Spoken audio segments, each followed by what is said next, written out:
Cinematic.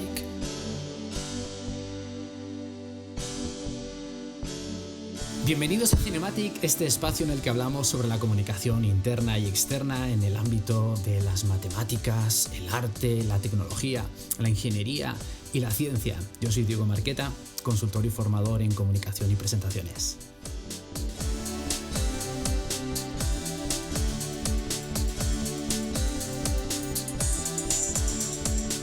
Lo que nos ha hecho progresar, lo que nos ha hecho conocer el mundo, el orbe conocido, es la ingeniería naval. Es lo que nos ha hecho salir de nuestra tierra, es lo que nos ha hecho salir de lo que conocíamos. Era muy importante que la gente aprendiese a navegar. Y resulta que estamos con una persona que se ha sacado, no sé si de la manga, de la vela o de la jarcia, un proyecto de ingeniería naval que consiste en recuperar la idea del velero Glenlee, que es el segundo más visitado de Escocia y que durante 60 años sirvió en la Armada Española. Y la idea es recuperarlo para hacer un proyecto que se llama Galatea 2. Y la ideóloga e ingeniera naval detrás de esto se llama María Castro y está con nosotros. María, ¿cómo estás? Hola, muy buenas, Diego. Te toca, cuéntanos quién eres. Bien, pues, me has presentado bastante, ¿no? Pues terminemos ya. María Castro, me encanta. Ingeniera naval y bueno, pues empezando, medio acabando, ¿no? Porque nunca se sabe las vueltas que va a dar el proyecto. Puede ser un Galatea 2, que sería una versión optimizada del Galatea, que fue el buque predecesor del Juan Sebastián Elcano, de la Armada Española. ¿Y para qué te has embarcado, nunca mejor dicho, en un proyecto así? Bueno, pues ha sido también un poco capricho, ¿no? Me gustan mucho este tipo de barcos, creo que están un poquito olvidados dentro de la carrera de ingeniero naval y dentro del ámbito de la náutica, y qué mejor que aportar mi granito de arena a una institución como la Armada Española, que ofrecer un nuevo buque, ahora que el Elcano cumple 100 años, que ojalá dure pues muchos más. Y creando un nuevo buque a partir de este predecesor, el Galatea, de una manera optimizada, o un mejor velero, pero basándome en este barco tan importante que ahora mismo pertenece a la flota nacional inglesa. Hay algo que a mí, desde que leí sobre tu proyecto, me ha fascinado, y es la manera en que se transpira, si me lo permites decir así, el alma.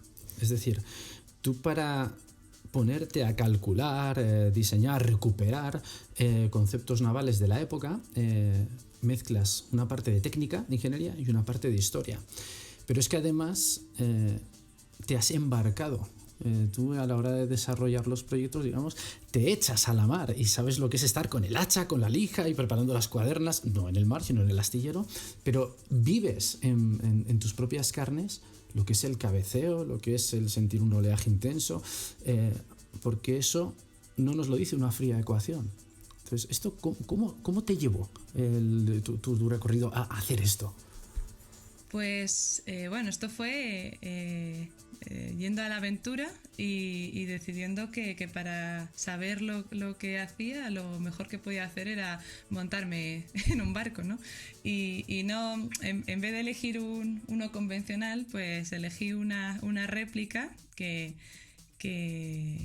por suerte pertenece a las Costas Españolas, la réplica de la Nao Victoria, de la Fundación Nao Victoria de Sevilla. Y pues a partir de este embarque descubrí un mundillo, un sector que para mí era totalmente desconocido, aún siendo del ámbito, ¿no?, de la ingeniería naval o lo que sería la náutica. Y me impresionó un montón. Vi que en Europa tenía mucho potencial, y era esto de la vela de formación, de convivir en veleros clásicos muy antiguos, en el que la componente física es muy importante y desarrollas mucho descubres cuáles son tus debilidades mentales, por decirlo así, y las refuerzas, ¿no? Y creo que para poder proyectar un buen barco es necesario saber qué es lo que se vive a bordo, ¿no? Y pues así empezó esta serie, ¿no?, de proyectos basados en barcos antiguos en el que la componente humana es muy importante. Además, hay una presentación que hiciste, no recuerdo si ante la propia Armada o en alguna fundación, con unas diapositivas que aquí algo puedo opinar. Sí. Están muy bien hechas, las cosas como son.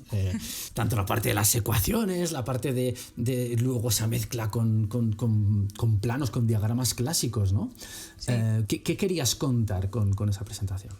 Pues bueno, en esta presentación, aparte de que era mi primera oportunidad para presentarla ante personas que para mí son muy importantes y que ellos aprecien este trabajo, para mí es muy gratificante, era demostrar que una persona joven puede plasmar una técnica de construcción o de navegación antigua en la modernidad de nuestros tiempos, ¿no? Entonces, es posible fusionar todo esto, ¿no? No asociar a que los barcos clásicos o antiguos son de gente muy mayor o son, por ejemplo, de chicos, ¿no? Cosas de chicos, que parece que las chicas tampoco no somos muy de ingeniería, ¿no? O bueno, que ahora mismo, a día de hoy, igual que hay pues veleros increíbles, rápidos, de fibra de carbono, pues también los existen. Existen de madera, existen de acero y los más impresionantes, desde luego, creo que son los más antiguos. Eso es como un violín. Cuanto más antiguo es el violín, ¿verdad? Dicen que mejor suena, ¿no? Un Stradivarius. Pues pienso que es una buena similitud con esto de los veleros clásicos. Qué imagen más chula, ¿no? El casco de madera de un barco, ¿no? El mascarón, todas las cuadernas, sí, y demás, y lo que es un violín Stradivarius, que al final la forma obedece a la función, es algo que decimos mucho. Y la calidad de los materiales, etcétera. Y oye, qué duda cabe que cuando pasa en alguna exhibición o demás, porque muchas veces pasan aquí en España y no nos enteramos, ya nos contarás esto. Sí. Pero cuando pasa un velero clásico, todo el mundo se queda ahí parado. Es decir, claro, es algo que da igual de qué ámbito seamos fans, ¿no? De barcos, aviones, de coches, que ver un barco de estas características yo creo que deja mudo a cualquiera. Sí, porque ahí están los composites, fibra de carbono, tal y cual, pero de repente ves fibra de vidrio y de repente ves uno de madera, pero de madera. Sí, y piensas, pero ¿cómo se ha podido hacer esto, no? Bueno, tú algo nos puedes decir, tú has estado debatiéndote con la lija, ¿no? Sí, bueno, eso es una experiencia que puede que mi segunda experiencia dentro de lo que sería este ámbito de la navegación tradicional, después de haber estado embarcada en la nao Victoria. Fui como voluntaria a trabajar para Albaola, que es un astillero de construcción de carpintería de Ribera, que están replicando un ballenero vasco, ¿no? Y allí pues tú llegas, te despiertas por la mañana a las 7, sales con un batel a remar a la bocana del puerto de Pasajes, luego llegas al astillero y te pones a lijar con el cepillo, con el hacha, con la zuela y bueno, piensas, madre mía, ¿y cómo se podía hacer esto tan rápido, en serie, con este peso? Vamos, pienso que es realmente increíble las hazañas, no solo de los marineros, sino también de aquellos que los construían. Pero es que me imagino que si tienes que ir remando, ya lo que llegas ahí ya tienes los brazos destrozados. No, ahora hay que ponerse a lijar. Pero te aseguro que en enero, cuando sales a remar, llegas con una temperatura corporal maravillosa, un buen warm-up, ¿no? Para ponerte a cortar leña. Para quien nos escuche en Madrid, no nos estamos refiriendo a remar en el Retiro. Nos estamos refiriendo a remar en Bilbao en enero. Claro, en enero, que es realmente impresionante, vamos, una de las mejores experiencias desde luego. La recomendaría totalmente visitar esta zona y si te dejasen remar en el batel, pues bueno, yo animo a cualquiera. ¿Qué aplicas a la hora de contar un proyecto, a la hora incluso de desarrollarlo? ¿Qué te llevas de ahí que no te podrías haber llevado frente a un ordenador? Bueno, pues yo creo que es una forma de cuantificar como ingeniero, ¿no? Todos esos datos que ves en un Excel. Empiezas a comprender qué significado tienen esos valores, ¿no? Bueno, tenemos un cabeceo de tanto, ya, pero ¿cuánto es eso, no? O tenemos una escora de tanto, sí, pero ¿y eso cuánto se nota? O por ejemplo, algo que yo, al no haber estado antes vinculada a este mundillo hasta que empecé la carrera, yo no sabía cuánto eran 6 nudos. Digo, bueno, 6 nudos más o menos, en kilómetros hora, bueno. Pero es algo que hasta que no estás a bordo dices, madre mía, hay 20 nudos de viento. ¿Eso cuánto es? ¿Eso es mucho? ¿Eso es poco? Y creo que es una forma de ponerte en la piel del que luego va a estar allí en el artefacto que tú has construido, ¿no? Entonces esperas o pretendes que esa persona esté lo más cómoda posible, que no le queremos hacer la vida imposible a nadie, ¿no? Cuando ves los números, a veces tenemos la tentación de no ponernos a pensar en ellos y no sentirlos. No pensamos en ellos, no los sentimos y en consecuencia podemos cometer errores. Es decir, hace poco una compañera ingeniera me hablaba de cómo a un equipo que tiene a su cargo, claro, con el debido respeto, son ingenieros informáticos, no son del ámbito de la energía, pero claro, había un número que de repente salía negativo. Cuando si salía negativo significaba que básicamente se contraía sobre sí mismo el depósito, es decir, tiene que ser positivo. Sí, es que tienes que verlos, ¿vale? Entonces hay conceptos clave que tienes que verlos y a lo mejor cuando tú has estado en ese barco te das cuenta de que pues esas ecuaciones que hacéis del cálculo de manga y tal, no sé qué, yo solo me acuerdo el divisor por 8, dividido por una expresión ahí muy bonita, dividida por 8. Pero claro, hay que saber que eso a lo mejor puede equivaler a que un cabeceo pues pueda ser pues el equivalente a una caída en picada de 4 metros, aplomada, ¿no? Para un marinero. Entonces, eso hay que saberlo, ¿no? Sí, totalmente. Sí, y bueno, quiero decir, vivir esto en persona, ¿no? En primera persona, de primera mano, también te hace darte cuenta del confort que puedes encontrar a bordo. Es verdad que donde yo he estado embarcada son buques más rudimentarios en el que no se busca ese confort, se busca curtirte, ¿no? Y se busca que aprendas y que pases frío, que te mojes o que... pero bueno, luego lo agradeces cuando llegas a tierra. Muchas veces dices, oh Dios mío, se mueve el suelo, no me he caído, no me he mojado, y empiezas a apreciar, ¿no? Tu vida en la tierra, ¿no? Es decir, esto es muy estable, ¿cómo es posible? Hace unas semanas con el entonces capitán de corbeta, hoy capitán de fragata, Manuel Romero González Llanos, nos hablaba de que si nos quejamos de confinamiento, la gente no sabe lo que es estar un mes en un submarino, claro. Totalmente. Entonces, no un submarino, pero muy similar donde tú has estado. Sí, yo en un modo mucho más light, ¿no? Porque en submarino son palabras mayores, ¿no?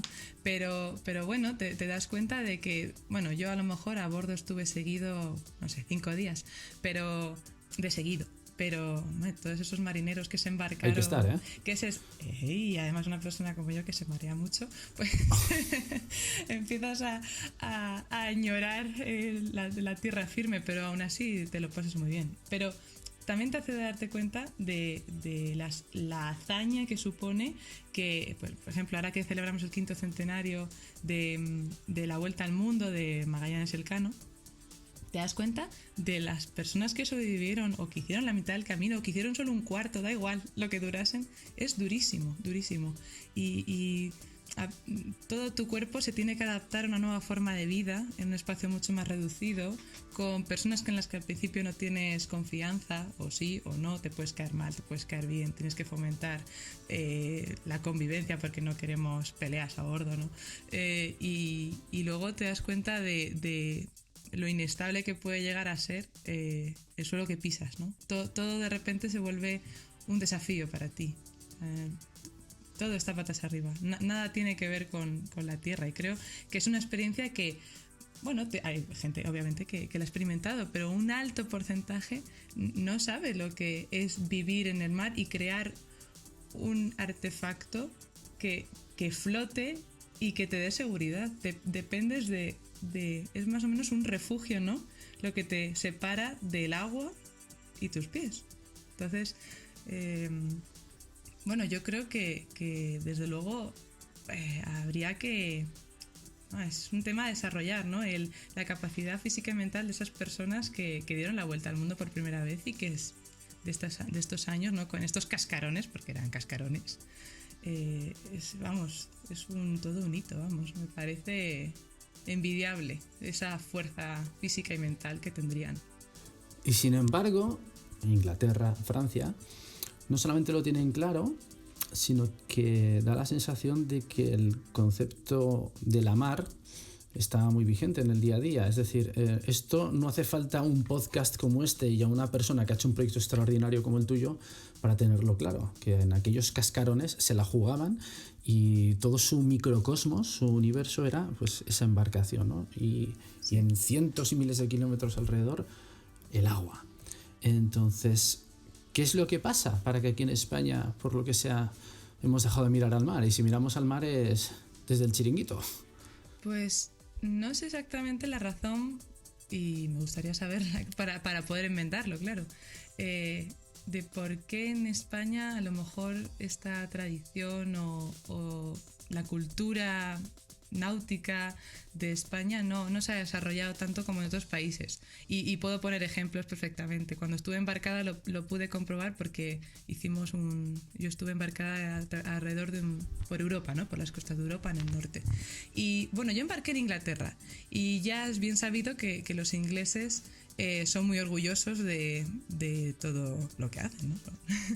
y bueno, prueba de ello es, por ejemplo, este proyecto, el Glenlee, el antiguo Galatea, está allí gracias a ellos, ¿no? Porque estando en España a punto de desguazarse y de hecho ya papilla en el Guadalquivir, por suerte ellos lo rescataron y está allí restaurado y se puede visitar. Pues buen ejemplo es Inglaterra, pero buen ejemplo es Francia. Por ejemplo, Francia tiene unos festivales náuticos en los que invitan un montón de embarcaciones, fomentan mucho las tradiciones costeras de estos pueblos, en Holanda, en Finlandia, en Noruega. Invitan a los jóvenes a embarcarse, les dan becas, es una formación además muy valiosa para ellos a nivel curricular. El haber estado embarcados. En verdad, este tipo de actividades, quienes más los disfrutan son los jóvenes, creo yo.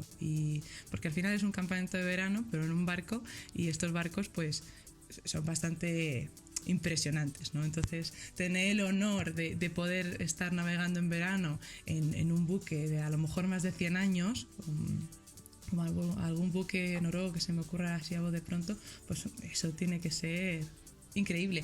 Y ellos lo viven mucho, invierten mucho en ello, y todo aquel patrimonio que por lo que sea pues ya no resulta útil a nivel operativo, ¿no? Pues ya un velero que ya no puede navegar más por mantenimiento, por X razones, pues ellos invierten un poquito más en él. Es verdad que son costes altos de mantenimiento, pero bueno, invierten en él y lo amarran en un muelle, lo atraen a los turistas, lo llenan de visitas, lo convierten en museo, y eso creo que enriquece mucho a la zona, sobre todo a la zona, y ya de por sí a las personas que lo visiten eso solo puede enriquecer, pero la zona en la que se encuentre este tipo de barcos o submarinos o lo que, porque no estamos hablando solo de veleros, puede ser cualquier tipo de patrimonio naval, ¿no? Creo que enriquece mucho y creo que es la mejor forma de propaganda de lo que es en España la cultura naval, que ha sido siempre tan importante y que ha sido, yo creo que el motor de desarrollo de nuestro idioma, de nuestra cultura, de lo que tenemos, de lo que somos, ¿no? Y España al final está rodeada de agua. Y no apreciamos que todos estos barcos que digo que están en Noruega, están en Alemania, están en Inglaterra, están en Francia, pasan por aquí todos los años. Todos los años, Canarias se llena de ellos antes de cruzar el Atlántico, y A Coruña, y Cádiz, e incluso Alicante.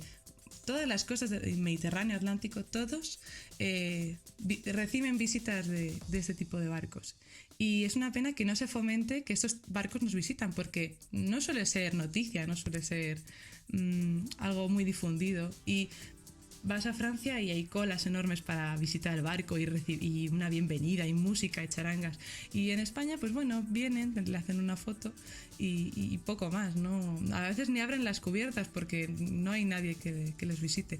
Y eso es una pena, y es lo que me gustaría de alguna forma que a través del Galatea 2 o a través de cualquier buque que se vaya a retirar, pues se le diese esa oportunidad a día de hoy de ser parte aún de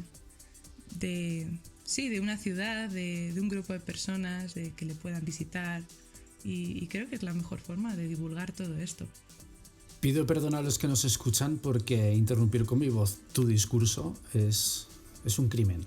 Bueno, hablo mucho, Diego. Yo tengo la sensación, María, de que también es parte de nuestro ADN. Esto ya lo dijo, creo que fue Otto von Bismarck, ¿no? En la conferencia de Prusia, es 1845 algo así. Dijo que España era el país más fuerte que él conocía porque llevamos siglos intentando destruirnos y no lo conseguimos. Totalmente. Es decir, muy famosa. parece que todo aquello que hacemos bien, y nuestra historia naval ahí lo deja, pero nuestra historia naval no me refiero de cuando Blas de Lezo y más, me refiero incluso mucho antes, me refiero a las expediciones que tú has dicho antes, ¿no? Entre Portugal y España. Oye, que es que el Tratado de Tordesillas era la línea en que el mundo nos lo dividíamos entre Portugal y nosotros, ¿vale? Entonces, ¿qué sucede para que todo aquello, lo que hemos destacado, queramos siempre ocultarlo? Parece que nos dé vergüenza, o parece que vivamos más cómodos en la mediocridad.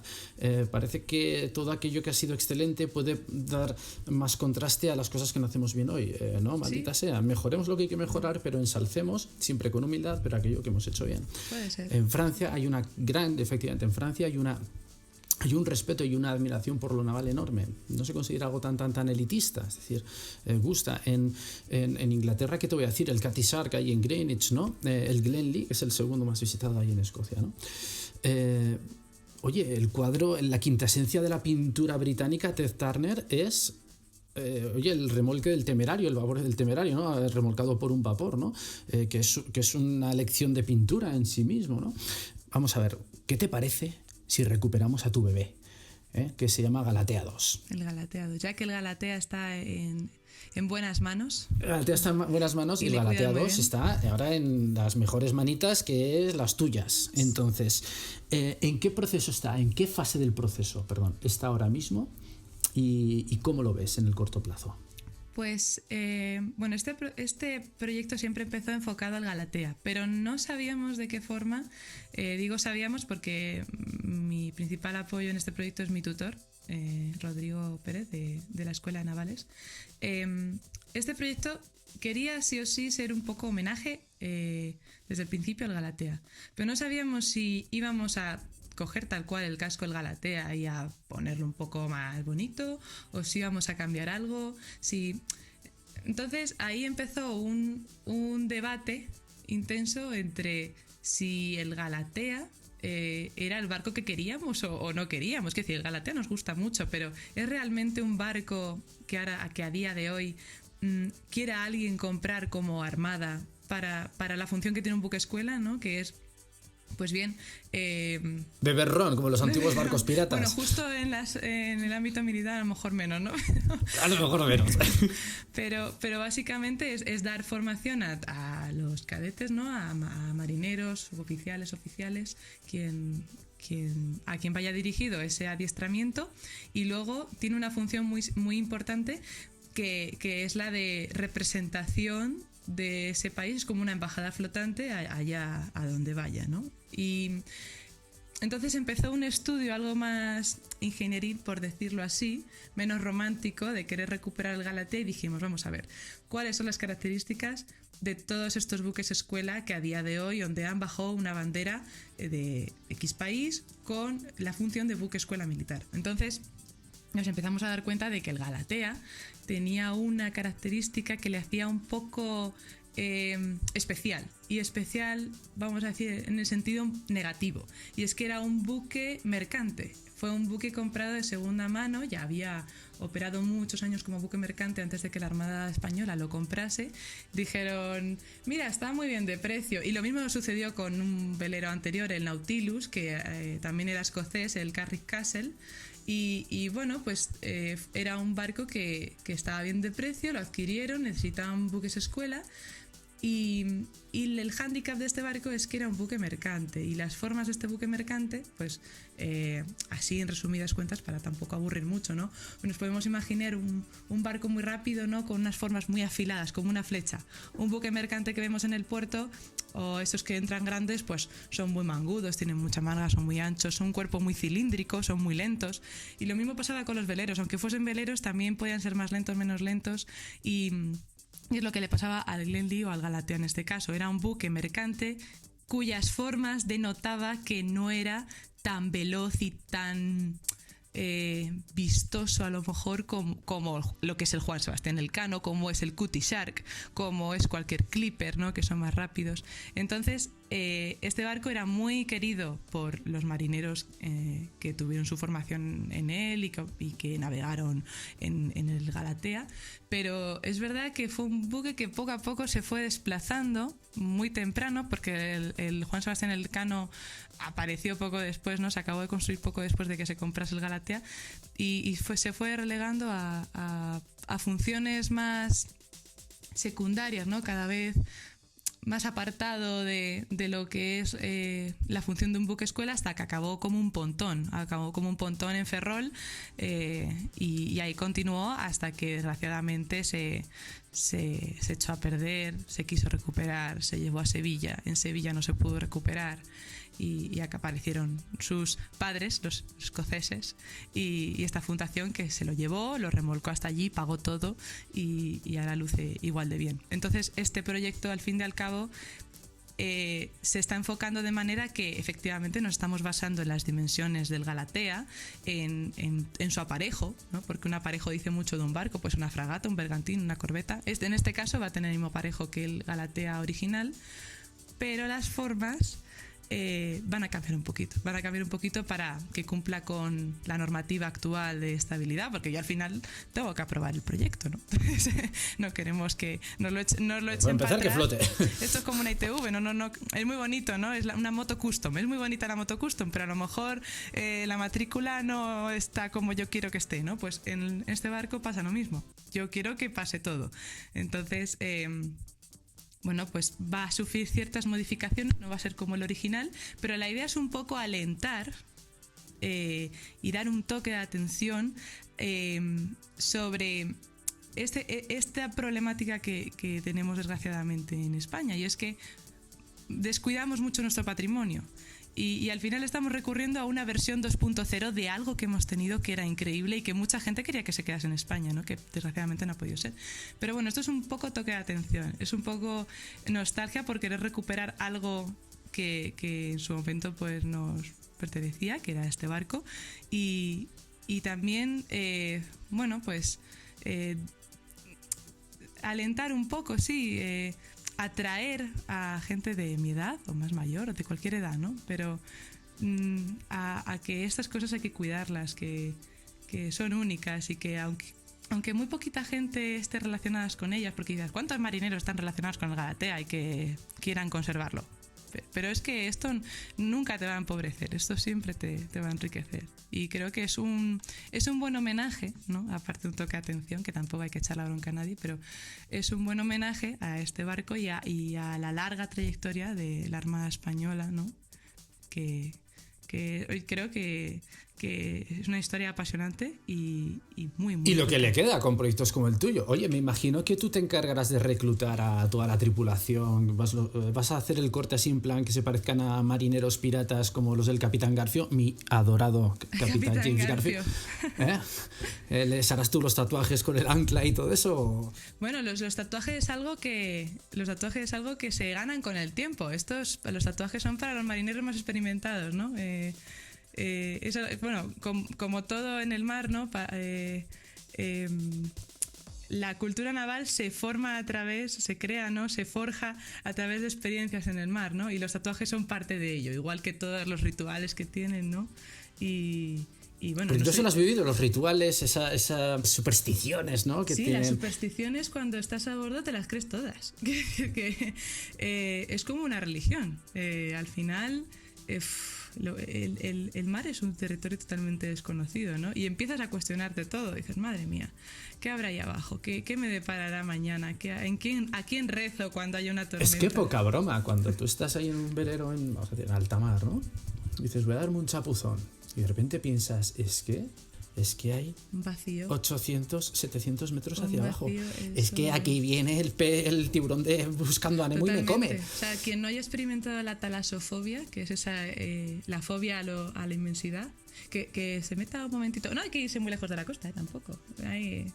cerquita, metes la cámara abajo, metes la cabeza, que seguro que te asustas antes, y bueno, se te quitan todas las tonterías, ¿no? Como esa sensación, dices, ¿tú sabes nadar? Sí, hasta que te pones ahí y de repente te da la sensación como que te quieres hundir, que te hundes. Es como el vértigo no es el miedo a caerte, es el miedo a quererte tirar, ¿no? Pues esto es parecido, totalmente. Es el miedo a que me hundo porque me veo ante esa inmensidad que dices, ¿no? Totalmente. Tú tienes un proyecto, además del Galatea 2 y tus otros proyectos, que se llama Roda y que hace mucho por la difusión de los veleros de altura, los veleros, los tall ships, ¿no? Que llaman los ingleses. En castellano. Y tú eres la responsable de esta web. Bueno, soy co-responsable de esta web. Co-responsable. Gracias a Dios me ayuda mucho. y esto surgió como una startup, ¿no? A través de un concurso universitario y junto con un compañero de universidad que también había estado embarcado y también había experimentado esto del sail training o la vela de formación. Lo único que él tuvo más suerte, es decir, porque él estuvo en uno de los barcos más importantes de estas características, el Golden Leeuw, que es holandés, y bueno, yo estuve en la réplica de la Nova Victoria, que es de otro siglo directamente, ¿no? Pero él había experimentado lo mismo que yo, en otro ámbito, porque él era más internacional, estaba con muchas nacionalidades conviviendo en el mismo barco. En mi barco había más gente francesa, española solo. Pero también es ingeniera Castro, perdona, tú porque eres más joven, pero porque no has vivido el barco Playmobil. Pero los que hemos tenido el barco, o sea, estamos hablando de otra liga, ¿eh? O sea, no me hagas comparar. Pues casi era esta réplica como de barco Playmobil, para que te hagas una idea. Pues junto con este compañero, cofundador de Roda también, pues decidimos que esto había que darlo a conocer. Esto no puede ser que en España pasen todos estos barcos todos los años y además este 2020 iba a celebrarse esta regata. Al final se ha tenido que posponer. La Tall Ship Race, la antigua Cutty Shark, iba a pasar por A Coruña y por Cádiz en conmemoración por el 500 centenario, ¿no? Por suerte, en 2021, si el COVID nos da un respiro y nos deja un poco de libertad, ojalá pase esta famosa regata, increíble regata, con buques de todo el mundo, de tall ship, veleros de altura, pase por A Coruña y por Cádiz y podamos, vamos, es que lo tenemos en casa, si lo tenemos tanto los del norte como los del sur, donde tú quieras, donde más rabia te dé, los puedes ir a ver. Oye, recuérdanos el nombre, porque esta era la Cutty Shark, que por motivos legales de no publicitar marcas de alcohol, le han cambiado el nombre, ¿no? Efectivamente, bueno, no sé si es política de imagen, no entiendo de este tipo de políticas, ¿no? Pero una marca de alcohol no podía patrocinar un evento deportivo, en este caso. Y entonces pasó a llamarse la Tall Ship Race, que valga redundancias de Tall Ships, ¿no? Entonces, nada, es una regata increíble que recomiendo si pilla en verano, porque esto además es en vacaciones, son en agosto, septiembre, principio de septiembre, no hay excusa. Esto además los niños pequeños lo van a agradecer, es un lujo tener este tipo de regatas celebrándose en nuestras costas, es que está al ladito. Dinos cuál es el sitio web. La web es rodatallship.com, vale, creo que se llama. rodatallship.com. Vale. Entonces, y ahí os haréis eco, iréis poniendo algún tipo de agenda o iréis informando en vuestros artículos de cuándo viene. Sí, tenemos, está un poco enfocada también a la ingeniería, es decir, que tiramos un poco para casa, porque mi compañero justo es de la Escuela de Navales también, pues es un poco, es un espacio, multiespacio, vamos a decirlo así. Podemos encontrar eventos, nos podemos apuntar a estos eventos que sean en la península o en las Canarias, Baleares, vaya. Luego tenemos un apartado de entrevistas, entrevistamos a gente del sector y bueno, la mayoría son conocidos nuestros que hemos ido conociendo puerto en puerto, ¿no? Gente muy interesante y que tiene mucho que contar, sobre todo gente joven que sepa transmitir al resto de gente joven, que es quien tiene que tirar de esto para adelante, pues cómo es el sector, cómo te embarcas, qué haces a bordo, cómo es tu vida a bordo, qué te vas a encontrar, qué te tienes que llevar. Y luego hay una biblioteca, es por lo que digo que es un poco más enfocada a la ingeniería, en el que podemos seleccionar el barco y vemos su ubicación en tiempo real, vemos su ficha técnica, ¿no? Pues sus dimensiones, su país, su bandera, ¿no? Y luego una descripción de dónde se hizo, dónde opera, qué hace. Y bueno, es una forma de acercar sobre todo al público joven este sector que queremos potenciar mucho en España. Y a través de Instagram, hoy, por suerte, además, casualidad, hemos alcanzado los 1000 seguidores y la idea es pues tener un poco de presencia de Atoll Ship Race que esperemos que vaya mucha gente. María, no me quiero despedir de ti sin que, con todo lo que has aprendido a bordo, embarcándote en estos proyectos, nos cuentes algo que tú hayas aprendido que a la hora de enfocar los proyectos, a la hora de contar los proyectos, sientas que la gente que nos escuche, su vida vaya a ser mejor. Pues, bueno, pregunta compleja, Diego. Claro, ve. Hay que dejarlo arriba. Pues yo creo que, bueno, voy a tirar un poco de la profesión, ¿no? De la profesión de ingeniero. Da igual, sea aeronáutico, sea industrial, sea. Nosotros armamos cosas de la nada, les damos un sentido, les damos una función y esa función ayuda, protege, ampara, facilita la vida a las personas, ¿no? Y la labor del ingeniero naval y en este caso este tipo de barcos que yo creo que es aún como más romántica, ¿no? Es que creamos de la nada una superficie sobre la que estar de pie y flotar sobre el mar, cruzar océanos, que te protege de tormentas, de tempestades, de no se rompe. Está hecho para que no se rompa, de verdad. Y bueno, te crea un hogar lejos de tierra. Al final, lo que queremos transmitir es que todo esto, el por qué lo mantenemos, por qué lo queremos preservar, porque es un objeto, en este caso es un objeto, ¿no? Que romantizamos, pero romantizamos porque ha formado parte de nuestro día a día, nos ha protegido y ha sido parte de nuestro desarrollo personal.